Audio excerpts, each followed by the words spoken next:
안녕하세요. 나타샤의 책 여행입니다. 책 읽기 편안한 시간 보내고 계시죠? 한국인보다 더 우리 한국의 역사를 세세하게 잘 알고 있는 외국인 소설가가 있습니다. 그는 1938년 최초의 여류 노벨 문학상 수상자 펄벅입니다. 펄벅은 작가의 최대 사명은 서양의 벽을 허물고 인류 전체의 복지사회를 이루는 것이라고 했고, 미국에서 태어나 중국에서 자란 자신을 정신적 혼혈아라고 불렀다고 합니다. 펄벅은 한국을 고결한 사람들이 사는 보석 같은 나라이며 한반도 주위에 있는 여러 나라 앞에 걸려 있는 황금의 열매라고 표현하였으며, 이러한 관점에서 한국이 겪은 비극을 거려 나갔다고 합니다. 저는 이 책을 다시 읽으면서 외국인이 어떻게 한국인보다 더 한국의 정세와 한국인의 개개인의 정서를 세밀하게 표현해냈는지 감탄을 하지 않을 수 없었습니다. 살아있는 갈대는 한국의 격동기에 태어나 자란 역사의 소용돌이 속에서 나라를 구하기 위해 투쟁한 한 가족을 4대에 걸쳐 그리고 있습니다. 이 책은 3부로 나뉘어져 있는데요.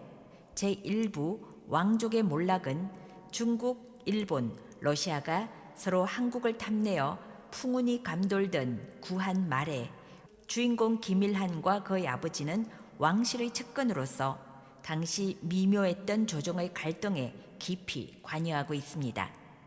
나타샤의 책 여행, 구한 말의 그 혼란스러운 시대로 거슬러 올라가 봅니다.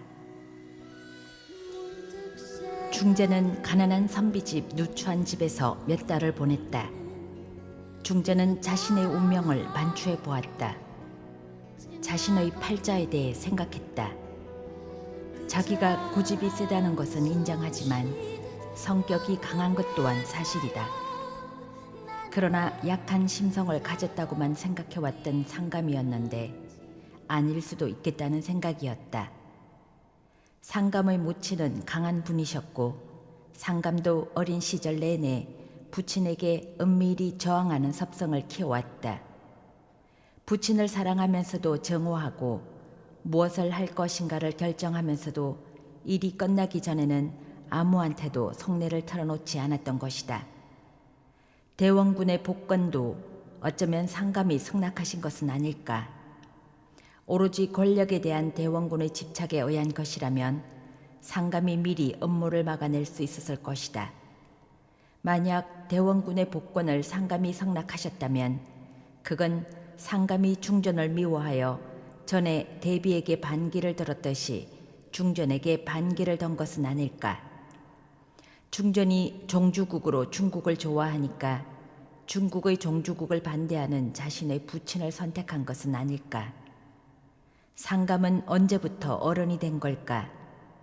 그리고 왕실의 불협화음이 나라의 문제와 뒤엉키고 나아가 중국과 메이지 유신으로 한층 강력해진 일본의 힘이 뒤엉키게 된 것은 또 언제부터일까?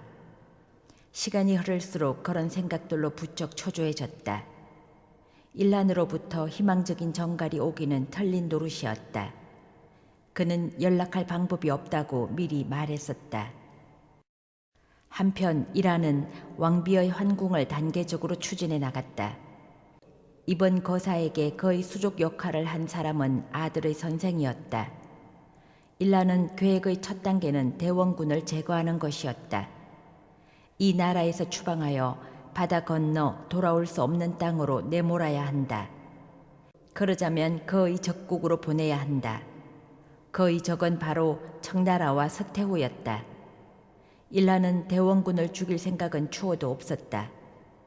또 다른 이들이 그런 업무를 꾸미는 것도 용납하지 않을 것이었다. 그런 잔혹한 짓을 저지르면 민심이 왕비로부터 등을 돌릴 것이기 때문이었다. 일단 대원군을 제거하면 그 다음 단계는 선비의 집에 연을 보내 왕비를 환궁시키는 일이 될 것이다. 중전은 선비의 집에서 길고도 지루한 낮과 밤을 보내고 있었다.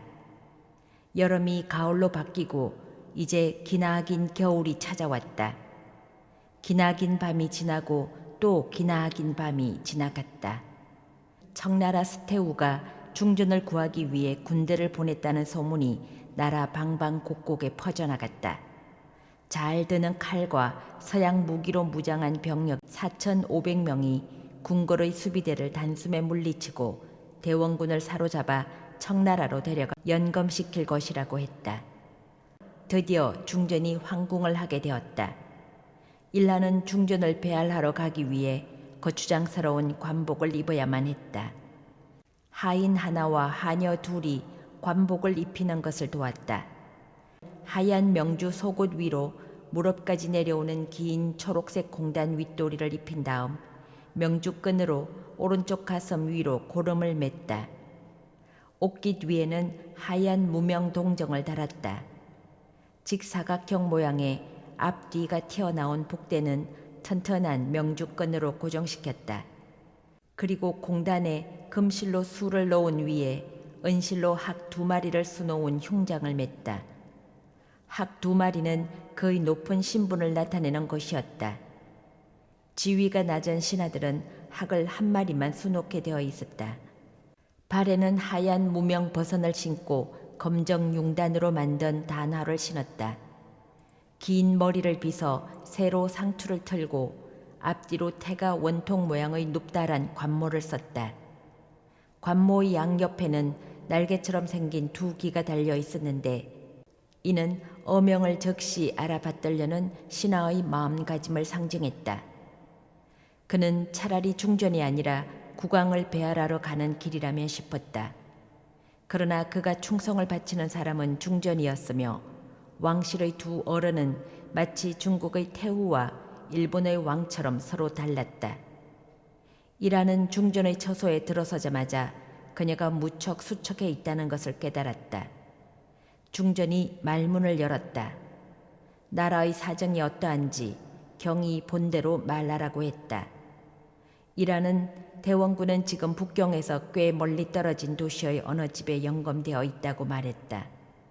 생활에 불편은 없지만 경비가 엄중하여 도망은 불가능하며 이홍장이란 청나라 관리와 연락을 취하고 있다고 말했다. 중전이 이홍장은 청나라 관리 중 제일 못 믿는 사람이라고 하자 이라는 단호한 어조로 말했다. 청나라는 주권을 잃을 염려가 없지만 우리는 청나라가 보호해 줄 수 없는 형편이기 때문에 나라를 잃을 수도 있다는 것을 알 만큼 현명한 사람입니다. 때문에 그의 충고를 받아들여 새로운 서양 국가를 우리의 우방으로 만들어야 합니다.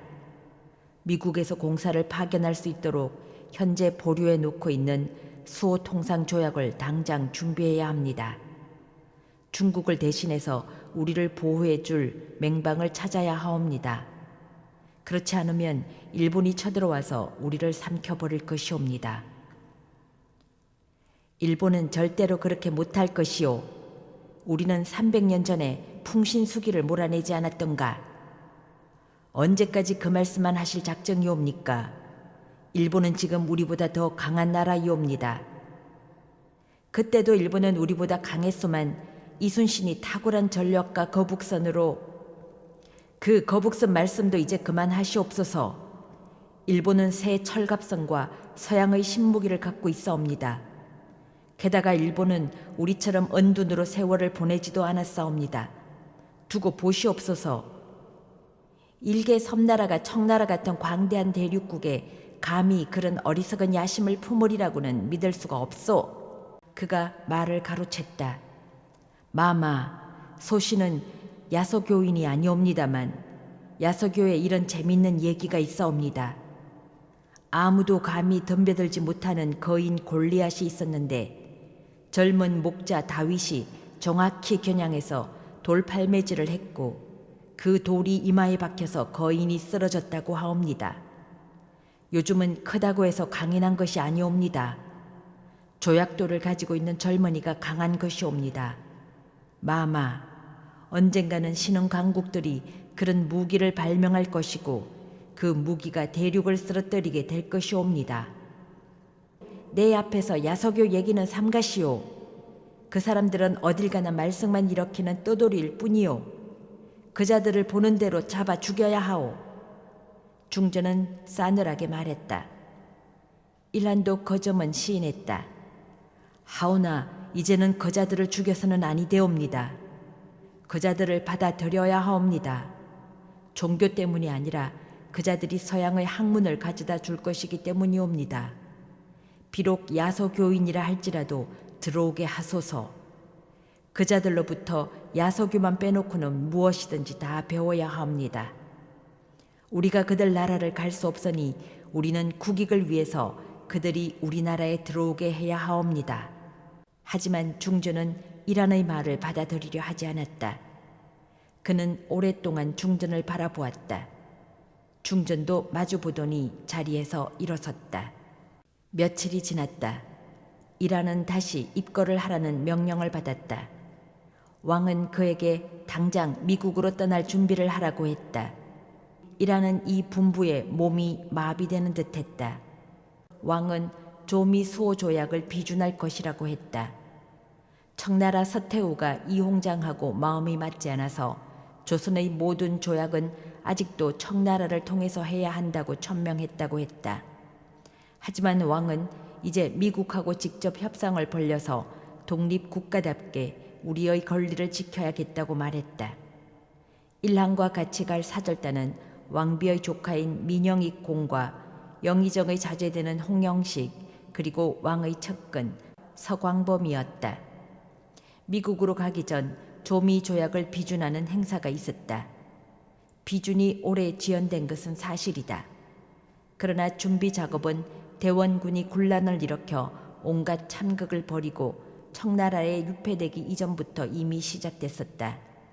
중요한 첫 단계는 이 해군의 슈펠트 제독이 청나라 고관 이홍장의 동의하에 협상을 시작하면서 놓여졌다. 당시 이홍장은 청나라를 떠나기 꺼려하여 부하 원세계를 한양에 대신 보내 조선이 중국을 계속 종주국으로 섬기도록 했다. 조미 조약에서 조선은 주권 국가이며 따라서 조약 비준에 앞서 청나라와 합의할 필요가 없다고 천명했는데도 불구하고 말이다. 그렇게 일이 착착 진행 중인 터에 대원군이 중전을 몰아내고 나라를 혼란시켰다. 이제 다시 권자에 오른 왕은 오늘 비약을 비준하도록 분부한 것이다. 양력으로 1883년 5월 19일 오후 2시 조선 측 수석 대표인 민영목을 비롯하여 4명의 대신과 각기 관원들을 거느리고 서 있었다. 일란은 어명에 따라 특별 대표로 참석했다. 미국인 10명이 회의실로 들어섰다. 그들은 모두 키가 크고 검정 바지에 빨간색과 황금색이 섞인 상의로 된 해군 제복 차림이었다. 그 중에 한 명은 어깨에 제독임을 알리는 황금빛 견장을 달고 있었다. 미국인들이 앞으로 나서자 궁궐의 관리가 커다란 목소리로 사절단장의 이름을 불렀다. 조선국 주재 미합중국 특명정권공사 루시우스 H. 푸트 장군이었다. 그들은 영문으로 된 조약문을 민영목 대감에게 전달했다. 그러자 이번에는 민대감이 조선말로 된 조약문을 전달했다. 양측이 조약문을 교환함으로써 바다 건너 반대쪽에 있는 두 나라 간의 가교가 세워졌다. 조약 비준식은 몇 분도 채 걸리지 않았다. 식이 끝나자 미국인들은 자리를 떴다. 일란도 두 나라가 우방이 될 수 있을 것인가? 두 나라의 수백 수천만 백성이 글씨 몇 자가 적힌 종이 한 장으로 서로 화합할 수 있을 것인가를 곰곰이 생각하며 집으로 돌아왔다. 이란과 사절단은 미국에 도착했다. 이란은 미국 여행 도중 본 것을 서로 혼동할 것을 염려하여 매일 저녁 그날 본 것과 그것을 본 장소에 대해 세세히 적어두었다. 이란과 사절단이 미국 여행을 마치고 조선으로 돌아왔을 때 국왕은 처음에는 개혁을 급하게 서둘렀다. 일란에게 미국에 관해 상세히 물었다. 왕은 거의 매일 미국인들에게 서한을 보내 신식 군대를 양성할 군사 교관이나 기계에 대해 가르칠 기술자, 정부 행정과 일상생활을 가르쳐줄 고문관들을 파견해달라고 요청했다. 그러나 조지 푸크가 일한에게 미국인들이 이런 요구를 부담스러워하고 있으며 심지어는 다른 서양 국가들에 대해 난처한 입장에 빠져 있다고 은근히 기뜸해 주었다. 조지 푸커의 말에 의하면 다른 서양 국가들이 미국인들을 좋지 않은 눈으로 보고 있다고 했다. 미국인들이 조선이라는 나라에 눌러앉아 이 나라를 독차지하려 든다고 믿고 있다는 것이었다. 이라는 기분이 우울해졌다. 침략 전쟁을 준비하고 있는 일본이 강해져서 일본과 청나라 아니면 일본과 노소아 사이에 전쟁이 일어나기 전에 새 나라를 건설하고 조속히 개혁을 추진하고자 국왕이 정신없이 움직이고 있는 동안에도 중전은 민영익 공과 함께 개혁 정책이 실시되기 전에 저지할 음모를 꾸미고 있다는 사실을 이라는 알고 있었다. 이러한 음모에도 불구하고 국왕은 중전이 자신의 뜻과는 반대로 움직이고 있다는 사실을 모른 채 개혁을 계속 추진했다. 중전은 조선의 보호국이자 종주국이었던 청나라 편에 서지 않으면 안 된다는 진정한 신념만을 가지고 있었다. 그런데 왕이 나라 전역에 새 우편 제도를 실시하라는 어명을 내렸다. 그 명령에 따라 설립된 우정국 개국을 기념하기 위해 홍영식이 주최한 성대한 만찬에서 민영익 공이 자객의 침범을 받고 시해를 당하는 사건이 벌어졌다. 다행히 목숨은 건졌다. 이것은 큰 불길의 시초였다. 집으로 돌아온 일란에게 독선생이 뛰어나와 말을 전했다. 국왕 전하께서 일본 공사에게 도움을 청하셨고 일본 군사들이 대권을 포위하고 지금 전투가 벌어지고 있다는 것이었다. 이라는 즉시 궁궐로 향했다. 사람들은 왕이나 중전을 외쳐 부르면서 공연히 소란과 광기만 더하고 있었다. 여기저기서 대궐을 향하여 엎드려 울부짖고 있었다. 궁궐 안 소나무 밑 눈밭에 피를 흘리며 쓰러져 있는 시체도 있었고 얼어붙은 연못 위에 쓰러져 있는 시체도 있었다. 다른 시체들은 구겨지고 비틀린 채 여기저기 흩어져 있었다. 그는 지나가면서 허리를 굽히고 시체의 얼굴을 일일이 들여다보았다. 전부 아는 얼굴이었다. 모두 다 청나라를 편들고 개화파를 반대하는 중전의 추종자들이었다. 그는 내전을 향해 다가가는 동안 바위나 얼어붙은 땅 그리고 움푹 패인 곳마다 피가 고여 있는 것을 보았다. 중전도 밧줄에 묶인 채 끌려 나와 시해 당했을지도 모른다. 그때 우연히 눈을 들자 궁궐 너머 멀리서 차가운 겨울 바람 속에 미국 국기가 나부끼고 있는 것이 보였다. 그것을 보자 용기가 솟았다. 그가 내전에 도착하기 전에 갑자기 거리에서 새로운 함성과 대포 소리가 들려왔다. 청나라 병사들이었다. 그는 어떤 사태가 일어났는지 깨달았다. 조선에 대한 종주권을 지키기 위해서 서태후가 파견한 원세계 장군이 병사들에게 대궐과 국왕 내외를 지키라고 명한 것이었다. 그렇다면 바로 대궐 안에서 일본과 청나라가 전투를 벌린다는 뜻이 아니고 무엇인가. 일라는 안으로 달려가 국왕의 처소에 들었다. 왕은 옥자에 앉아 있고 그 옆에 중전이 있었다. 두 분 다 예복 차림이었고 한 무리의 일본군 병사들이 그 주변을 둘러싸고 있었다. 그때 청나라 병사들이 서양 총과 청나라 당금을 빼든 채 문을 박차고 들어왔다. 엄청난 수요의 청나라 병사를 보고 놀란 일본 병사들은 창문으로 뛰어내리고 문에 부딪히며 허겁지겁 달아났다. 그들이 항구에 있는 일본 군함을 향해 길을 쓰고 달아나는 동안 수백 명의 청나라 병사들이 그들을 뒤쫓아가 칼로 베었다. 그래도 몇 명은 무사히 배로 달아났고 화가 난 청나라 병사들은 미친 듯 날뛰면서 한양에 있는 일본 사람들의 처자식을 닥치는 대로 토막내어 일본 군함이 있는 바닷속에 던져버렸다. 전투가 얼마나 살벌했던지 영국인들조차도 자기네 공사관을 버리고 미국 공사관으로 피신했다. 이성을 잃고 날뛰는 폭도들이 자신들까지도 습격할지 모른다고 생각한 미국인들은 공사 안에서 회의를 열었다. 이런 일이 일어나는 동안 이라는 국왕 내외와 함께 있었다. 그분들이 이번에는 청나라 병사들에게 둘러싸여 있었기 때문이다. 그는 시가지가 잠잠해질 때까지 그분들의 곁을 지켰다. 중전이 자기 처소로 돌아가려 일어서서 일한에게 또다시 이런 일이 있을 것이니 그때를 대비하고 있다가 일찍 와서 자기를 구해 달라는 말을 하고 나갔다. 중전이 사라지자 국왕이 나란 일에 여자가 났으면 슬픈 일이 생기게 마련이요 라고 말하며 일한에게 물러가라는 뜻을 전했다. 일한이 집에 도착해 보니 마치 포위에 대비하는 것처럼 대문에 빗장이 걸려 있었다. 일한은 공포로 가슴이 차갑게 얼어붙는 것을 느꼈다.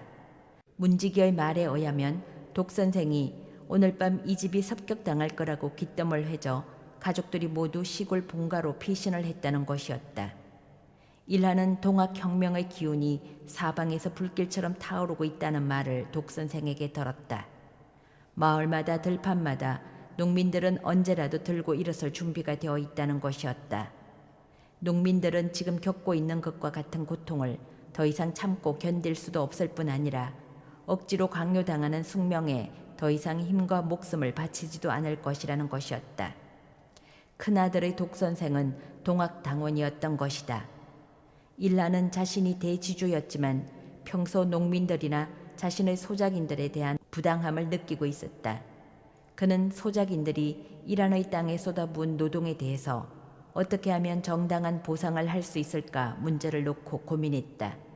소작인들은 일한의 논밭에서 땀 흘려 일하고 비좁은 오두막에서 거친 음식을 먹으며 어렵게 연명하는 동안 자신은 여름이면 해를 가려주고 겨울이면 따뜻하게 지낼 수 있는 이곳 초가지붕의 밑 아늑한 온돌방에 앉아 그들이 벌어다 주는 돈을 받고 있는 것이다.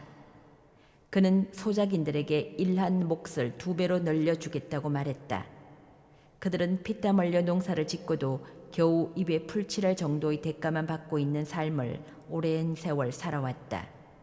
몫을 2배로 늘려주어도 충분하지가 못하다. 불평등한 그들의 삶은 수백 년에 걸쳐 내려온 것이고 하루아침에 한 떼기의 땅에서 한 사람의 지주에 의해 고쳐질 수는 없는 것이다. 그러던 어느 날 미국인 푸크가 몰래 일란의 시골집에 찾아왔다. 한양의 일란의 집은 못질이 되어 있고 병사 1명이 지키고 있다고 했다. 푸크는 미국이 조선에 대해 아무것도 아는 게 없어서 무관심해졌다고 말했다. 푸크는 조선을 사랑하지만 혼자서 도울 수는 없었다. 자신의 나라가 조선에 대해 무지해서 이 나라가 죽어 넘어져도 무관심해졌다는 것이다. 사건의 발단은 조선을 오랜 종주국인 청나라로부터 독립된 주권 국가라고 천명했던 조미 조약을 체결했다. 조선은 독립국가로서 미국인들에게 통상권을 주었다. 그리하여 푸트공사 내외가 비서와 통역 사이토를 데리고 부임했던 것이다. 그러나 일라는 그 사이토를 데려온 것이 실수라는 것을 알고 있었다. 일본 사람을 통역으로 고용했으니 자기 나라의 이익을 위해 어떤 말을 보탰는지 아니면 뺐는지 알지 못했다. 푸크도 그것은 인정했다. 푸크는 미국인들은 국왕 주변에 훌륭한 사람들이 많이 있기는 하지만 국왕과 내각이 주권 행사를 하기에는 너무 약하다는 사실을 알았다. 중국이나 일본의 복속에 길들여져 있다고 했다. 삼강께서는 미국인들이 왔을 때 기뻐서 춤을 추었다. 하지만 미국인들은 수천 년 동안 뿌리내린 조선에 서며 있는 공포를 극복할 수 없었다. 국왕은 만사를 미국에 기댔다. 이는 청나라뿐 아니라 다른 서양 강대국들의 비위까지 건드렸다. 영국과 독일은 조선과의 조약을 비준하지 않았다. 놀란 미국 정부는 처음에는 푸처에게 미국인들이 정말 자신들을 도울 수 없는 것 아닌가 하는 좌절감, 그리고 국왕에 대한 안타까움 등으로 착잡한 심정이었다. 만약 우방의 손길이 미치지 못한다면 조선은 탐욕스러운 주변 강대국들의 시커먼 뱃속으로 굴러떨어지고 말 것이다. 미국이 못한다면 누가 조선을 구해줄 것인가? 남을 이해하려면 먼저 머리로 알고 다음에 가슴으로 느껴야 하는 법이다. 그러나 미국인들은 조선 민족의 길고 슬픈 역사를 알지 못했고 우연히 강대국들 틈바구니에 놓이게 된 작은 나라의 공포를 느낄 수도 없었다. 국왕은 너무 많은 것을 기대했다. 왕과 그의 백성들, 심지어 이란까지도 미국인들에게 너무 많은 것을 원했다. 친절함에서 비롯된 가벼운 약속을 진정한 우정의 맹세로 착각한 것은 외국인들에 대한 그들 자신의 무지에 기인한 것이었다. 그렇다. 그들을 미워할 필요는 없는 일이다.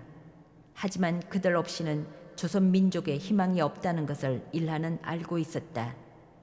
조선의 닻이 날아가고 키는 부러지고 선장은 속수무책인 채 바다를 표류하는 배와 같은 신세였다. 그를 비롯한 모든 조선 사람은 배를 지키면서 폭풍을 견디고 운명의 몸을 맡기는 수밖에 없었다.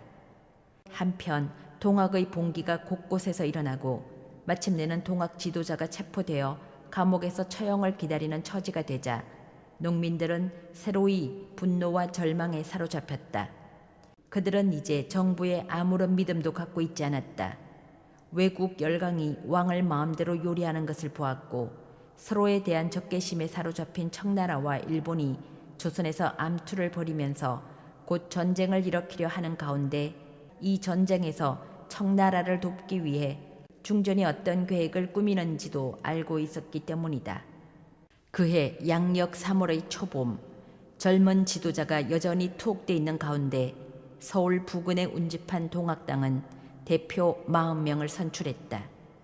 이 대표들은 왕과 마주 앉아 지도자를 석방하고 자신들의 무거운 짐을 덜어줄 정책을 시행하도록 요구했다. 왕은 현명하게도 이들을 정중하게 맞이하고 너그러운 약속을 했다. 그래서 그들은 평화롭게 집으로 돌아갔다. 그러나 왕에게는 새로운 고민이 생겼다. 공사를 한양에 파견해 그의 일거수일투족을 매처럼 감시하고 있는 외국 열강이 그가 동학당 대표를 접견한 것에 화를 냈기 때문이다. 그들의 요구사항 중에 척외 정책을 펼 것과 외국인을 모조리 추방하라는 항목이 들어있었던 것이다. 왕은 백성과 외국 열강의 틈바구니에 끼어 난감한 처지였다. 몇 달이 흘러갔다. 동학당은 왕이 아무것도 하지 않는 것을 보고 그 어느 때보다도 큰 분노에 휩싸여 떨쳐 일어섰다. 2만 명이 종교행사를 이유로 보은에 모여들었다. 그들은 양반의 탐악과 외국 열강의 핍박을 없애주도록 요구했다. 나라 곳곳에서 동학의 함성이 울려 퍼졌다. 그러나 어리석게도 전라북도 고부 군수인 조병갑은 모든 양반을 당연 능가하는 학정을 자행했다. 그는 논에 댈 물을 저장하는 커다란 저소주를 보수하는데 농민들을 강제로 동원했다. 그리고는 농민들이 저수지 보수를 다 마치자 그들이 논에 대는 물에 엄청난 수세를 매겨 그 돈을 자신이 착복했다. 이는 큰 저항을 불러일으켰다. 농민들은 자신들이 수리한 저수지를 무너뜨리고 관하로 몰려가 군수를 몰아내고 고을을 점령했다. 그러자 국왕과 대신들은 반군을 진압하기 위해 서울에서 군대를 파견했다. 하인에게서 이 소식을 들은 이란은 다른 하인에게 군대를 따라가서 일이 어떻게 되는지 끝까지 지켜보도록 했다. 여러 날 후에 돌아온 그 하인은 정부군이 참패했으며 동학단이 다른 고을들을 점령하기 위해 진군하는 중이라고 일렀다.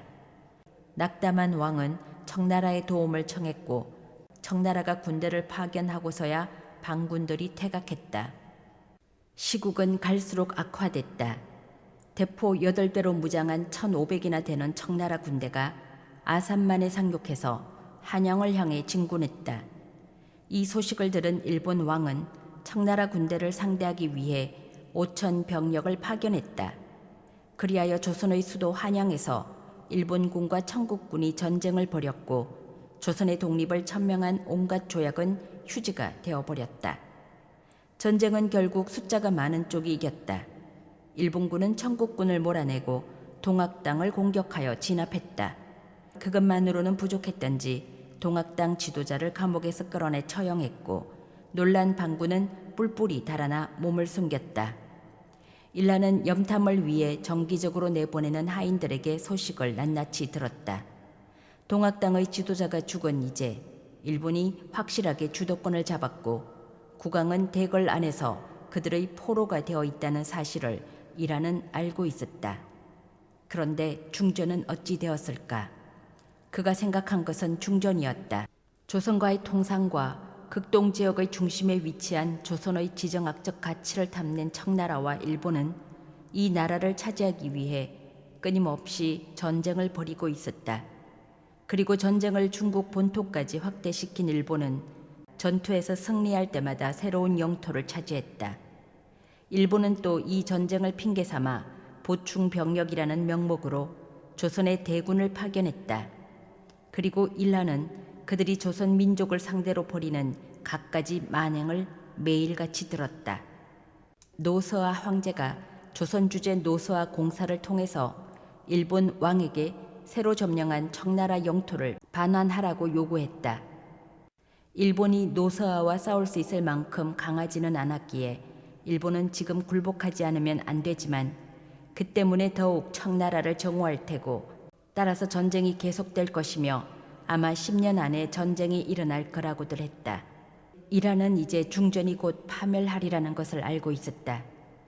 그해 추석을 이틀 앞둔 어느 날 염탐꾼들은 이란에게 중전이 기거하는 궁궐의 경비병들이 교체되고 있다는 소문이 거리에 파다하다고 전했다.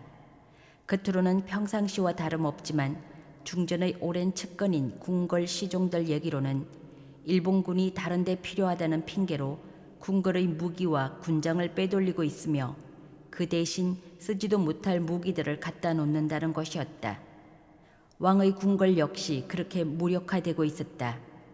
그것도 왕에 대한 군사적 보호가 가장 필요한 이때의 말이다. 추석 후 1회째 되는 날 오후 중전 처소의 대문과 방문까지 열려 있고 지키는 군줄도 없는 듯한 것을 발견한 염탐꾼이 돌아와서 이 소식을 전했다. 이라는 곧바로 궁궐로 향했다. 그가 성문에 도착한 것은 늦은 시각이었다. 그러나 문은 마치 달아날 사람들을 위해 미리 준비해 둔 것처럼 열려 있고 지키는 군졸도 없었다. 그는 누구의 눈에도 띄지 않고 문을 지나 큰 길의 끝에 있는 대궐을 향해 북쪽으로 말을 달렸다. 이 길은 폭이 90m에 길이가 500m쯤 되는 반듯한 길이었다. 양쪽에는 조정의 각부 건물이 서 있었다. 이 건물 가운데 일부는 새로 지은 것이었다. 그리고 일본 군사들이 행진하며 들락거리는 막사 역시 새 건물이었다. 대궐은 12자 높이의 벽으로 둘러싸여 있었고 골문은 하인의 말대로 수비병도 없이 열려 있었다. 일라는 암석 정원의 사당 뒤에 몸을 숨겼다. 오래 기다릴 필요도 없었다. 소란통에 잠을 깬 호위대의 참령 한 명이 일본군 병사들의 소요를 의심하고 궁궐로 향하고 있었던 것이다. 참령이 궁의 입구에 도착하자 일본군 병사들이 그를 애워쌌다. 바위 뒤에 숨어서 지켜본 이라는 그들이 든 횃불 속에서 자신이 우려했던 엄청난 사태가 이제 막 벌어지려 한다는 사실을 깨달았다. 8발의 총성이 울리고 참령이 쓰러졌다. 일본 병사들은 칼로 참령의 시체를 갈기갈기 토막낸 뒤 근처에 있는 작은 연못에 던져버렸다.